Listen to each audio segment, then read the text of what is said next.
மக்களவைத் தேர்தல் முடிவு கருத்து கணிப்புகள் பாஜகவிற்கு சாதகமாக வெளிவந்து கொண்டிருக்கும் நிலையில் கருத்து கணிப்புகளை புறந்தள்ள முடியாது என்றும் சில சமயம் துல்லியமாக இருக்கும் எனவும் காங்கிரஸ் எம்பி திருநாவுக்கரசர் பரபரப்பு கருத்தை தெரிவித்துள்ளார். கருத்து கணிப்புகள் பொதுவாக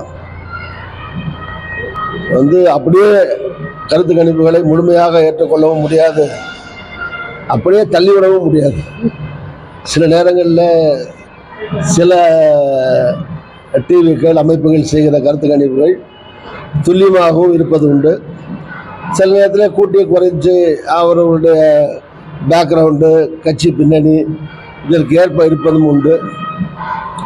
இருந்தாலும் தேர்தல் கணிப்புகள் வந்திருக்கிறது. பட் அதை இறுதியானதாக எடுத்துக்கொள்ள முடியாது.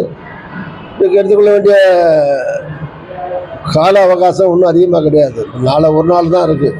இன்றைக்கி 2, நாளைக்கு 3, 4ஆம் தேதி ரிசல்ட், ஆக்சுவல் ரிசல்ட் வந்துட போகுது. அதுக்குள்ளே அதை ரிஜெக்ட் பண்ண வேண்டியதும் இல்லை, அப்படியே ஏற்க வேண்டியதும் இல்லை. கருத்து கணிப்புங்கிற கடமையை அவங்க செய்கிறவர்கள் செய்திருக்காங்க. பொறுத்து பார்ப்போம். ஒரு நாள் தானே, 4ஆம் தேதி ஆக்சுவல் நிலைமை தெரிய போகுது. செய்திகளை உள்ளது உள்ளபடி தெரிந்து கொள்ள ரெஃப்ளெக்ட் நியூஸை சப்ஸ்கிரைப் பண்ணுங்க.